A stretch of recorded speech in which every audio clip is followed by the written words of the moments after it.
এই ড্রাইভারটার বাড়ি issue Sudan, তো আমার বলতেছে যে বাসার ভিতরে বাজার সদাই দেতে হইতো নাকি। পরে আমি কই না, বাসা খাইলে তোর বাসার ভিতরে দেতে হইনি, দরকার নাই, আমি নিতাছি।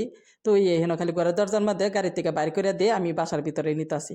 তো বেটা কইতেছে, বারবার জোর করতেছে, কইতেছে না ঘরের ভিতরে দেতে। পরে আমি কই না, ঘরের ভিতরে জান লাগতো না, এখন আজকে বাসার মধ্যে কেউই নাই কে।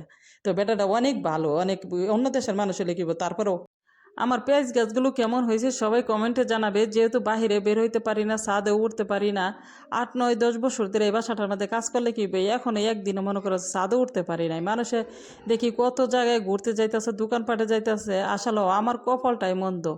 এই যে 2টা পেঁয়াজের চারা আইনা লাগাইছি এখন আমার রুমের ভিতরে। তারপরে কি মনে করো সৌদি আরবের পোলাপান যে ফাজির ফাজি মনে করো বাহিরে তৈলে এতদিন কোন দিন সিরিয়াল তৈছে 4 5 দিন ধরে আমার রুম আইনা তৈছি, দেখো কত বড় চারা হয়ে গেছে।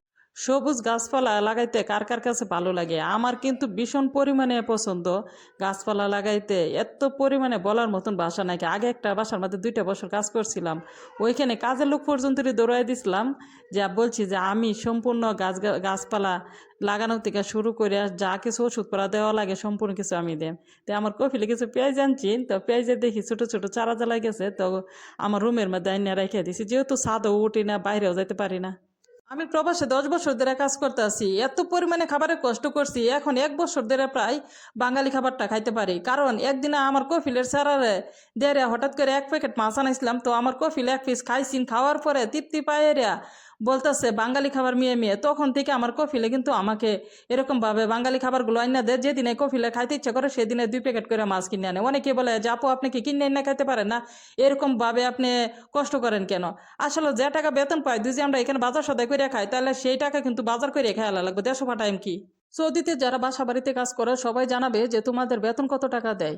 আর আমি যখন প্রথম এজেন্সি থেকে আসছি তখন কিন্তু আমাকে বলে দিছে যে 1200 রিয়াল তোরে বেতন দিব। তারপরেও কি করছে আমার কফিলের বড় বউয়ে এত পরিমাণে বেতন লইরে মনে করো যে বাড়াবাড়ি করছে, আর বলার মতন বাসা নাইকা। কোন মেয়ে কত টাকা বেতনে কাজ করে সবগুলো আমার দেখাইতেছে। তারপরে যখন বাড়াবাড়ি করলাম তখন বলতেছে আচ্ছা ঠিক আছে তোরা 1200 দেন। তো আমি ভাবলাম যে আবার আমার এজেন্সি থেকে কয়ে দিছে যে 2 বছর পর পর বেতন বাড়াইবো। এখন 8 9 10 বছর হয়ে গেছে, 1 টাকাও বেতন বাড়ায় না।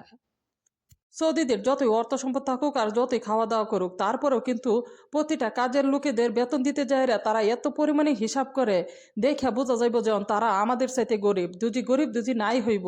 একটা কাজের লোক আনছস, এটারে মনে করো যে বেতন লইয়া এরকমভাবে টানা হেরছা, এরকমভাবে বাড়াইতেছস। আমার প্রথমে 1100 টাকা হাতে বলে পাশের প্লাটের মধ্যে একটা মেয়ে বলে কাজ করে 1000 রিয়ালের বেতন হই বলে। তা আমি কই 1000 রিয়ালের বেতনে কাজ করে, তাহলে তুই আমার 100 টাকা বেশি দিবে কে লিগিয়া, তাহলে ওইটারই লইয়া। পরে তো আমার আস্তে আস্তে 1200 রিয়াল বেতন দিয়েছে।